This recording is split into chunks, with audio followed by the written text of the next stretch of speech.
कितना सुंदर संवाद लिखा है महाराज शिव महापुराण में कि नारी के मुख से अगर एक बार निकल जाए कि मेरी जिंदगी तुमसे विवाह कर कर बेकार हो गई, उस समय नारी का सातित्व समाप्त हो जाता है। इसलिए माताओं आपसे निवेदन है, जिंदगी में सारी लड़ाई लड़ना, सब कुछ बोलना, पर अपने पति से ये मत कहना कि तुमसे विवाह कर कर मेरी जिंदगी बेकार हो गई, क्योंकि विवाह तुमने किया है पर भाग्य उसने लिखा है। भाग्य लिखने वाला वो है। और आपसे फिर निवेदन करूंगा, राम मंदिर जाओ, कृष्ण मंदिर जाओ, शिव मंदिर जाओ, भवानी के मंदिर जाओ, तुम्हारे 33 कोटि देवताओं के मंदिर चले जाओ, गणेश जी के मंदिर जाओ, तुम्हारी मर्जी पड़े उस देवता के मंदिर जाना, कोई तुम्हारा भाग्य नहीं बदल सकता। जो तुम्हारी किस्मत में लिखा है वो तुमको भोगना पड़ेगा। तो बदलेगा कौन? तो उसका भी प्रमाण हमारे यहाँ शिव महापुराण कहती है। एक पारो नाम की विधवा स्त्री थी।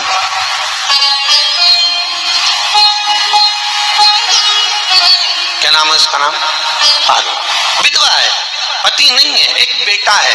और विधवा स्त्री जो थी वो गर्भ से थी, उसका संतान नहीं हुई थी, पति मर गया था, वो गर्भावस्था में बेटा रह गया और पति चले गए। पारो बड़ी दुखी थी, भगवान का भजन करती बहुत, घर में कुछ भी नहीं था, जो व्यापारी जो धन था उसके पति का वो सब लोग खा गए। जब जैसे व्यक्ति जब तक जीवित है तब तक संसार उसका है, जैसे ही वो गया उसका सारा धन भी उसके साथ चला गया, व्यापार धन। रो पारो, आंखों से अश्रु बहता है, नैनों से जल बहता है, नैनों से बिंदु बहता है। और पारो की आंखों से जब आंसू बह रहा है, अश्रु निकल रहा है, जल बह रहा है, बेटे को जन्म दिया, उसने सोचा अपनी जिंदगी तो बेकार हो गई, पर बेटा जन्म लिया तो इसका नाम अच्छा रख दूं तो हो सकता है भाग्य आगे अच्छा हो। तो उसने उसका नाम भाग्य सिंह रख दिया। क्या नाम रखा? भाग्य सिंह। भाग्य अच्छा रहेगा इसका, तो हो सकता है कुछ अच्छा कर ले। पर बेटे की भी किस्मत इतनी प्रबल नहीं थी। माँ जगह जगह बर्तन मांझ कर काम कर कर बच्चे का पालन कर ली। बच्चा थोड़ा बड़ा हुआ, माँ मेरे सारे मित्र सेठ हैं, मेरा ही किस्मत, मेरा ही भाग्य ऐसा क्यों, मेरी ही किस्मत ऐसी क्यों है ऐसा?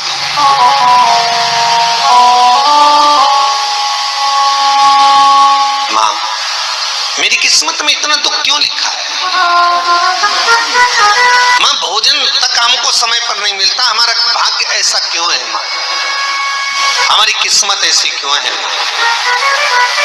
माँ कहती है बेटा जो ललाट पर लिखा उसे कौन टाल सका। माँ बच्चों को समझाती है, माँ बच्चों को कहती है, धीरे धीरे समय निकलता है।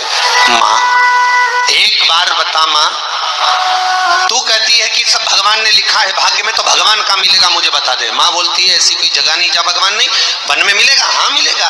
माँ का कहना मानकर भाग्य सिंह वन में चले गया और घने जंगल में भाग्य जब गया भाग्य सिंह, और घने जंगल में जब पहुंच गया, ढूंढते ढूंढते ढूंढते ढूंढते ढूंढते तो भी भगवान तो भगवान की छाया तक नहीं मिली, भगवान की छाया तक। आंखों में जल भर गया, बेहोश होकर गिर गया। शाम का समय था, विष्णु और लक्ष्मी निकल कर जा रहे थे। लक्ष्मी और विष्णु जाते जाते उसको देखकर रूप बदल के उसके पास गए। बेटा आपका नाम क्या है? हमारा नाम भाग्य सिंह है। कहाँ जा रहे हो? भगवान से मिलना है हमको। क्या काम है तुम्हें भगवान से? भगवान से पूछना है कि मेरी किस्मत ऐसी क्यों बनाई, मेरी किस्मत में गरीबी क्यों लिखी, मेरे भाग्य में इतना दुख क्यों लिखा। मुझे भगवान से पूछना है कि मेरी किस्मत ऐसी क्यों बनाई, मेरी किस्मत में इतना दुख क्यों लिखा, इतनी। तो भगवान बोले ये तो देखो भाग्य भाग्य की बात है, सबके भाग्य में अलग अलग होता है। नहीं नहीं मुझे भगवान से पूछना। तो हुआ क्या? मैं बहुत गरीब हूँ, मैं बहुत दुखी हूँ, भगवान से प्रार्थना है कि मुझे कुछ मेरी जिंदगी का अच्छा कार्य कर दीजिए। लक्ष्मी जी को दया आ गई, नारायण से बोले प्रभु इसको कुछ दे दो, थोड़ा सा इसके ऊपर कृपा कर दो। नारायण बोले इसके भाग्य में नहीं है लक्ष्मी, इसके भाग्य में नहीं है लक्ष्मी। लक्ष्मी मैं देवी दूंगा तो इसकी किस्मत में नहीं है। लक्ष्मी कहती है आपका काम देने का है, आप तो दो। भगवान ने कहा लक्ष्मी नहीं है भाग्य में, तुम तो दे दो। लक्ष्मी जी के कहने पर नारायण ने उसको एक हीरे का हार दे दिया, ले ये ले हीरे का हार। वो प्रसन्न हो गया, हीरे का हार मिल गया और हार लेकर वो चला। और चलते चलते उसने सोचा मेरी मम्मी को दूंगा, मेरी माता को दूंगा, माँ बड़ी प्रसन्न हो जाएगी। हीरे का हार लेकर जा रहा था, हार ले जाते उसको रास्ते में इतने में उसको तुरंत उसी समय पर कहीं सोच आदि कर्म के लिए जाना पड़ा। उसने सोचा इस हार को इस पत्थर पर रख देता हूँ, अभी आऊंगा वापिस इस हार को उठाकर घर लेकर चले जाऊंगा। और सोचादि कर्म के लिए वो चल दिया, गया हाथ धोकर आया, इतने में चील उड़ती उड़ती आई, उसका हार लेकर चली गई। आके रोने लगा, माँ को जाकर कहा माँ किस्मत तो देख, इतना जोरदार हार मिला था हीरे का, पर भाग्य में नहीं था, नहीं मिला। इतने में वो रोता रोता तुरंत फिर भगवान के पास गया, रोता बिलखता फिर पहुंच गया वन के अंदर। फिर भगवान मिले, भगवान ने पूछा अब क्या हुआ? प्रभु मेरा हार तो वो हीरे का, मेरा हीरे का हार ले गई चील। भगवान बोले देख भैया हम तो तेरी किस्मत में था, वो कर दिया, अब आगे तू एक काम कर, ब्रह्मा जी से जाके मिल ले। ब्रह्मा जी कहाँ मिलेंगे? यहाँ से आगे जा, ब्रह्मा मिल। ब्रह्मा के पास गए, ब्रह्मा जी ने कहा क्या हुआ? ब्रह्मा जी मेरे भाग्य में गरीबी लिखी है, कुछ अच्छा कर दीजिए। ब्रह्मा जी कहते हैं तुम्हारा भाग्य में जो लिखा है वो तुम्हें भोगना पड़ेगा। नहीं नहीं आप कृपा करो। लक्ष्मी जी ने नारायण से कहा इसको कुछ कृपा कर दो। तो भगवान ब्रह्मा जी ने कहा चलो इसका भाग्य बदलने के लिए एक हीरे की अंगूठी दे देता हूँ। भगवान ने उसको हीरे की अंगूठी दे दी। अब हीरे की अंगूठी दी, फिर वो लेकर चला। इतना खुश था अब मुझे हीरे की अंगूठी मिल गई, अब मुझे हीरे की अंगूठी मिल गई। इतना प्रसन्न होकर जा रहा था, इतने में इसको लग गई प्यास। इसने सोचा पानी पी लूं। पानी पीने के लिए इसने मुंह को करा नीचे, जेब में रखी थी अंगूठी, वो पानी में लुढ़क गई। लुढ़कते से एक मछली निकल गई, अंगूठी भी हाथ से। देखिए कोई कितना भी साथ दे दे, पर भाग्य में अगर सुख लिखा होगा तो वो अपने आप मिले नहीं। फिर आया, फिर माँ से कहा माँ ऐसा। माँ ने कहा चल जाने दे, तू रोज रोज बहाना बना के चले जाता है, दिन भर इधर उधर घूमता रहता है, शाम को आता है और बहाने बना के कहाँ की स्टोरी सुनाता रहता है, ना जाने कहाँ की कहानियां सुनाता रहता है। चल काम पे जा, कुछ काम कर तो भाग्य बदलेगा। नहीं नहीं माँ मैं सत्य बोल रहा हूँ, नहीं माना। फिर चले गया। नारायण ने कहा एक काम करो, अब तुम शंकर जी के पास जाओ। शिव जी के पास गए, भोलेनाथ जी ने उसको हीरे की पोटली दे दी। वो हीरे की पोटली ले जाकर अब की बार सोचा कहीं रुकूंगा ही नहीं, सीधे घर गया। मम्मी को याद करा, माँ नहीं थी। उसने एक लोटे के अंदर हीरे रख दिए, मैं माता को ढूंढ के आता हूँ। माँ को ढूंढने गए, इसमें चोर घुस गए घर के अंदर, लोटा ही ले गए। देखा फिर आके देखा, फिर माँ ने कहा, फिर बहाने बनाया तूने, फिर स्टोरी सुने, फिर कहानी सुने। माँ मैं सत्य कह रहा हूं, सत्य कह रहा हूं। आखिरी में हार गया।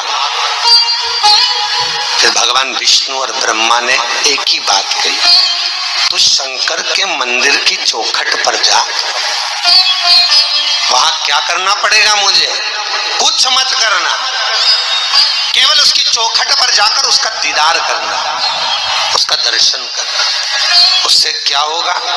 भगवान विष्णु और ब्रह्मा कहते हैं 33 कोटि देवताओं के पास जाएगा तो कुछ नहीं होने वाला, पर शंकर के दरवाजे पर भाग्य देवी रोज प्रतिदिन झाड़ू लगाती है। कौन झाड़ू लगाती है? भाग्य देवी। आपसे निवेदन है, बहुत सुंदर कथा, इससे समझना कि विष्णु ब्रह्मा राम कृष्ण आदि 33 कोटि देवताओं के पास तुम चले जाओ, कोई तुम्हारा भाग्य नहीं बदल सकता। हाँ, अगर भाग्य देवी का तुम स्मरण करो, किसी मंदिर में जाना तो ये भगवान से कहना भगवान लक्ष्मी दो, भगवान से लक्ष्मी मत मांगना, भगवान से कहना मेरा भाग्य ऐसा कर दो, या भाग्य देवी की कृपा मुझ पर बरसा दो जिससे मेरा भाग्य बदल जाए, कुछ अच्छा हो जाए मेरी जिंदगी। तो जाके शंकर के मंदिर के बाहर खड़े हो, भाग्य देवी माँ झाड़ू लगाती है, भाग्य देवी उनकी चौखट पर बैठी रहती है, तू जा। उससे क्या होगा? बस देवता तो तेरी जिंदगी बदलने के लिए कब से इंतजार कर रहे हैं, पर तेरा भाग्य नहीं बदल पा रहा। तेरा भाग्य बदलेगी तो भाग्य देवी ही बदलेगी। गया शिव मंदिर के दरवाजे पर जाकर खड़ा हो जाता, भीड़ होती तो दरवाजे से दर्शन कर लेता, बाबा से नयन मिलाता, रोज प्रतिदिन जाता। एक दिन शंकर जी ने भाग्य देवी से कहा, देवी इसका भाग्य बदल दो। देवी कहती है, भोलेनाथ इसकी किस्मत में ब्रह्मा जी ने यही लिखा है दुख, इसकी किस्मत में ठोकरें खाना ही लिखा है। भाग्य देवी तुम मेरे दरवाजे की झाड़ू लगाती हो, आज इसके भाग्य की झाड़ू लगाइए। भाग्य देवी ने कहा, भोलेनाथ आप कह रहे हो? हाँ मैं कह रहा हूं, क्योंकि मेरे दरवाजे पर इतने दिन से रोज आ रहा है और मेरे दरवाजे से खाली चले जाए अच्छा नहीं लगता। भाग्य देवी ने भाग्य बदला, एक सोने का सिक्का झाड़ू लगाते लगाते दरवाजे पर पटक दिया।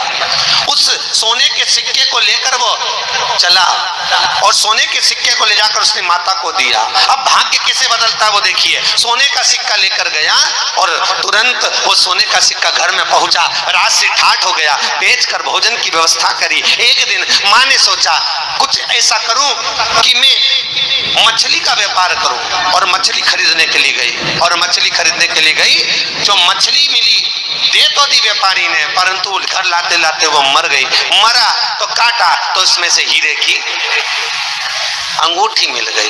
अंगूठी तो मिली, इतने में माँ ने कहा, देखो भगवान ने बड़ी कृपा करी, हीरे की अंगूठी मिली। बेटे ने कहा, ये मेरी ही अंगूठी है। मछली निगल गई थी। माँ ने कहा, बेटा जाओ, थोड़ा आज ब्राह्मण भोजन करने आएंगे, थोड़ी लकड़ी काट कर लिया। बेटा लकड़ी काटने गया, एक पेड़ पर, सूखे पेड़ पर चढ़ा लकड़ी काटने के लिए। काटते काटते उसको पेड़ की डाली पे एक हार टंगा हुआ दिख गया। वो हार वही था जो हीरे का चील लेकर गई थी। वो हार प्राप्त हो गया।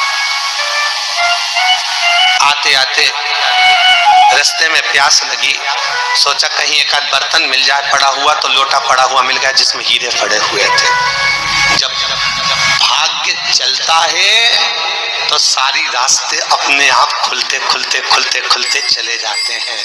जब भाग्य नहीं चलता तो चाहे कोई हीरा दे दे, चाहे कोई सोना चांदी दे दे, चाहे कोई फैक्ट्री खुलवा के दे दे, तो भी कुछ दिन में ठप्प हो जाता। भाग्य चलेगा तो धन आएगा, भाग्य नहीं होगा नहीं। तो फिर कुछ मत करो। क्या करना है बोलो तो? जब भाग्य अगर दिक्कत दे तो कहीं जाने की जरूरत नहीं है, एक ही काम करना है, शंकर के दरवाजे पर जाकर उसका दीदार करना।